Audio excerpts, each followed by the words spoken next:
उत्तर प्रदेश का इटावा जिला, जहां संत कुमार यादव और मणि यादव ब्राह्मणों के गांव में कथा करने के लिए जाते हैं, जहां ब्राह्मणों के द्वारा उनसे उनकी जाति पूछी जाती है। जवाब में अपनी जाति यादव बताते हैं। इसके बाद वो उनसे कहते हैं कि तुम चमार हो। वो बताते हैं कि भाई हम चमार नहीं, हम यादव जाति से आते हैं। फिर उसके बाद उनसे उनका आधार कार्ड मांगा जाता है। वो आधार कार्ड दिखाते हैं, उसमें उनकी जाति यादव नजर आती है। उसके बाद ब्राह्मणों के द्वारा उनसे कहा जाता है कि तुम ब्राह्मण नहीं, तुम यादव हो, और यादव होकर तुम कथा कैसे कर सकते हो। कथा करना, व्यासपीठ पर बैठना केवल ब्राह्मणों का ही एकाधिकार है। तुम्हारी हिम्मत कैसे हुई यादव होकर कथा करने की। इसके बाद उनके साथ ऐसा कृत्य किया जाता है जिसने पूरी मानवता को शर्मसार कर दिया। इन यादव कथावाचकों की चुटिया को काट दिया जाता है, इनका सर मुंडवा दिया जाता है। इसके बाद इनसे नाक रगड़वाई जाती है महिला ब्राह्मण के पैरों में पड़ के। इतने पर से भी इनका मन नहीं भरता, तो ब्राह्मण अपनी ब्राह्मण महिला से कहते हैं कि जाओ अपना पेशाब लेकर आओ।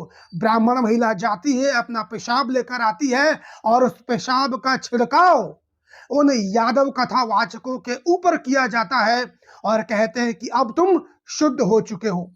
यानी ब्राह्मण महिला के मूत्र से यादव कथावाचकों का शुद्धिकरण किया जाता है। याद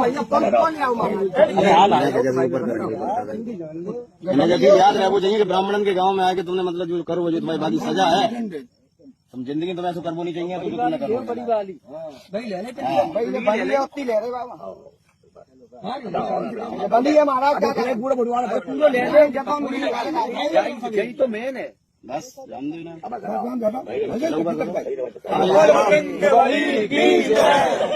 क्या नाम है? मेरा नाम संत सिंह यादव है सर। तो बोले कि तुम्हें पता चलता है कि चमार हो? हमने कहा हम चमार नहीं सर, हम यादव हैं। तो बोले कि आरडी दिखाओ। तो हमने कहा आरडी तो हम लाए नहीं, आधार कार्ड। बोले कि तो हमने कहा नंबर ले लो हमारा, हमारे घर से पता लगा लो। तो इन्होंने नंबर लिया, हमारे बेटे से पूछा, तो बेटे का नाम जैसे आरडी में हमने क्लिक किया तो उसका नाम लिख के आ गया राज यादव। इन्होंने कहा कि साले ये 103 देरी है यहाँ पे ब्राह्मणों के गांव में, तुम यादव होकर के चमार होकर के यहाँ भागवत कहने आए हो। और इन्होंने बहुत हमें मारकूट करना शुरू कर दिया। रात भर इन्होंने बहुत टॉर्चर किया सर, यहाँ तक कि हमारे बाल काट दे। और जो परीक्षित बना था, परीक्षित की मैडम से इन्होंने मूत्र, बोले भाभी आप अपना मूत्र ले आओ, उसे मूत्र से हमारे ऊपर छिड़का इन्होंने। बोले ये अब पवित्र हो गए, ब्राह्मण के ये मूत्र तुम्हारे ऊपर पड़ गया, अब तुम पवित्र हो गए। दोस्तों, ये घटना 5000 साल पुरानी नहीं है। आपको लग रहा होगा कि मैं कोई ऐसी घटना के बारे में जिक्र कर रहा हूं जो आज से 1000 साल 2000 साल पहले हुई होगी, लेकिन दोस्तों ये घटना आज की है, वर्तमान समय की है। जब इस देश के अंदर संविधान है, जब इस देश के अंदर लोकतंत्र है, ऐसे में इस प्रकार की घटना हम सभी लोगों के सामने आई है। और इसने न सिर्फ हिंदू धर्म को, सनातन धर्म को, बल्कि पूरे मनुष्य जाति को शर्मसार करने का काम किया है। आप सोच कर देखिए दोस्तों, आज से 1000-2000 साल पहले जब इस देश के अंदर लोकतंत्र नहीं हुआ करता था, संविधान नहीं हुआ करता था, देश के अंदर मनुस्मृति के जरिए शासन चलाया जाता था, तब इन ब्राह्मणों के द्वारा किस तरीके से SC ST OBC के साथ जातिवाद किया जाता होगा। और ये ब्राह्मण कहते हैं कि हिंदू धर्म तो बड़ा ही सहिष्णु है, हिंदू धर्म तो वसुदेव कुटुंबकम की बात करता है, हिंदू धर्म में तो जातिवाद है ही नहीं, ये तो अंग्रेजों और मुगलों ने हिंदू धर्म में जातिवाद ला दिया है। मैं उन तमाम लोगों से पूछना चाहता हूं कि अगर हिंदू सनातन धर्म में जातिवाद नहीं है तो ये घटना क्या है, ये घटना क्या दर्शाती है।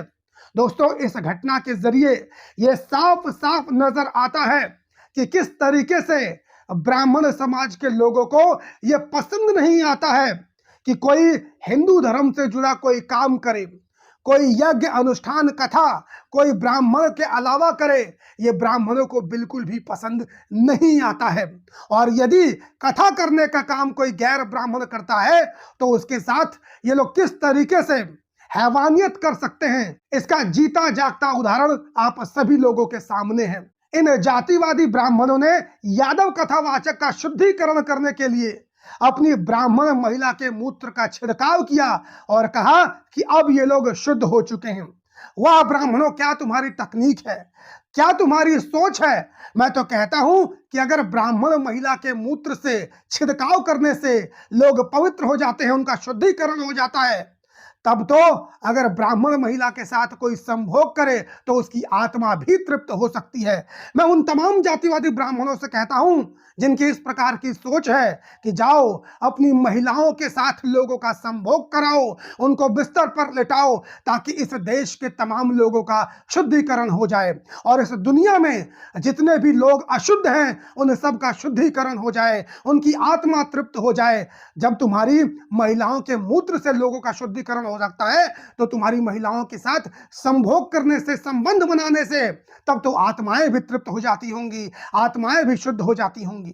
दोस्तों, इन जातिवादी ब्राह्मणों ने जो कृत्य किया है, इसकी वीडियो सोशल मीडिया के ऊपर कल से जमकर वायरल हो रही है और पूरे यादव समाज के अंदर रोष देखने को मिल रहा है। सोशल मीडिया पर जमकर इस घटना की आलोचना की जा रही है। समाजवादी पार्टी के स्थानीय नेता, सांसद, विधायक भी घटनास्थल पर पहुंचे और इन जातिवादी ब्राह्मणों के खिलाफ FIR कराने का काम किया है। लेकिन मैं दावे के साथ कह सकता हूं, जिन जातिवादी ब्राह्मणों ने इस कुकृत्य को अंजाम दिया है, इनके खिलाफ किसी प्रकार की कोई कार्रवाई नहीं होगी, क्योंकि उत्तर प्रदेश का मुख्यमंत्री भी इसी सोच से आता है और उसने भी इसी सोच के तहत अखिलेश यादव के घर को, जो CM आवास था, उसको गंगा जल से धुलवाने का काम किया था। योगी आदित्यनाथ भी इसी तरह की जातिवादी मानसिकता से ग्रस्त है। ऐसे में प्रशासन से यह उम्मीद करना कि न जातिवादी ब्राह्मणों के खिलाफ कोई कार्रवाई की जाएगी, ये अपने आप में बेमानी नजर आती है। ये वाली बात तो यह है कि जातिवादी ब्राह्मण कितने ज्यादा एहसान फरामोश होते हैं। जिन यादवों के साथ इन लोगों ने यह कुकृत्य किया है, उनके सर को मुंडवाया, उनके ऊपर मूत्र का छिड़काव किया, उनके साथ मारपीट की गई, सिर्फ इसलिए कि वो भगवान श्री कृष्ण का कथा वाचन कर रहे थे। यादव भगवान श्री कृष्ण के वंशज हैं। भगवान श्री कृष्ण भी यादव जाति से आते थे। इसी यादव जाति से आने वाले भगवान का ये ब्राह्मण दिन रात कथा वाचन करते हैं और उसके जरिए पैसा उगाही करने का काम करते हैं। उसके बदले में लोग इन्हें दान दक्षिणा देते हैं, यादव की ही पूजा करते हैं, यादव जाति से आने वाले भगवान की पूजा करते हैं, उनके नाम का कथा वाचन करते हैं, उनका गुणगान करते हैं। लेकिन उसी यादव जाति से आने वाला कोई व्यक्ति अगर कथा वाचन करे तो ये उनको बिल्कुल भी पसंद नहीं आता है और उसके साथ इस तरीके से अमानवीय पूर्ण व्यवहार करते हैं, इतना घटिया काम करते हैं। ऐसे में बीजेपी के सुधांशु त्रिवेदी जैसे पंडे, जातिवादी ब्राह्मण टीवी पर बैठकर कहते हैं कि हिंदू धर्म में तो जातिवाद था ही नहीं, हिंदू धर्म में तो कभी दलितों के साथ भेदभाव किया ही नहीं गया, ये तो सब अंग्रेजों और मुगलों के शासनकाल में हमारे हिंदू धर्म ग्रंथों में डाल दिया गया और इस तरह का प्रोपेगेंडा फैलाया गया कि हिंदू धर्म के लोग जातिवाद करते हैं। ये घटना उन तमाम लोगों के मुंह पर एक जोरदार तमाचा है और मैं कहना चाहता हूं कि इस घटना के जरिए अगर किसी ब्राह्मण को लग रहा हो कि यादव जाति का अपमान किया है, यादव जाति से आने वाले किसी शख्स का अपमान किया है, तो एक गलत फहमी अपने दिमाग से निकाल देना। यह यादवों का अपमान नहीं है, यह यादव जाति से आने वाले किसी शख्स का अपमान नहीं है, बल्कि यह पूरे हिंदू धर्म को बदनाम करने वाली घटना है, पूरे सनातन धर्म को बदनाम करने वाली घटना है। और इस घटना के जरिए अब यह तय हो चुका है कि यहां से हिंदू धर्म का पतन अब शुरू हो चुका है और आने वाले सालों के अंदर हिंदू धर्म का अस्तित्व खत्म हो जाएगा। यह मैं इसलिए कह रहा हूं क्योंकि इस प्रकार की घटना पिछले 10 सालों के अंदर लगातार बढ़ती हुई नजर आ रही है, कम नहीं हुई है, लगातार बढ़ती हुई नजर आ रही है। इन जातिवादी ब्राह्मणों ने इस प्रकार की कई घटनाओं को अंजाम दिया है और ऐसे में आने वाले समय में SC ST OBC समाज के लोग भारी संख्या में हिंदू धर्म को छोड़ सकते हैं। ये बात मैं दावे के साथ कहता हूं। जब भी SC ST OBC समाज के लोग हिंदू धर्म को छोड़ते हैं, बौद्ध धर्म अपनाते हैं या फिर किसी अन्य धर्म को अपनाते हैं, तो ये तमाम जातिवादी ब्राह्मण उन्हें हिंदू विरोधी होने का आरोप लगाते हैं और ये लोग हिंदू राष्ट्र बनाने की बात करते हैं, हिंदू एकता की बात करते हैं। इस तरीके से तुम लोग हिंदू एकता करोगे, इस तरीके से तुम लोग हिंदू राष्ट्र बनाओगे। अरे पहलगाम के अंदर जब मुसलमानों ने धर्म पूछकर हिंदुओं की हत्या की थी, तब ये लोग कहते थे कि देखो जाति नहीं धर्म पूछा। यहां पर क्या कहोगे? यहां पर तो जाति पूछी, धर्म नहीं पूछा। मुसलमानों के बारे में ये जातिवादी ब्राह्मण आरोप लगाते हैं कि मुसलमान हिंदू धर्म के ऊपर जुल्म करते हैं, अत्याचार करते हैं, हिंदू धर्म की मां बहन बेटियों के साथ बलात्कार करते हैं। देखो कितना घटिया इस्लाम है, कितने घटिया मुसलमान लोग हैं। लेकिन तुम लोगों ने क्या किया है? वो तो किसी और धर्म के हैं, किसी और धर्म के साथ इस तरह की घटना करते हैं, लेकिन तुम तो हिंदू धर्म के हो।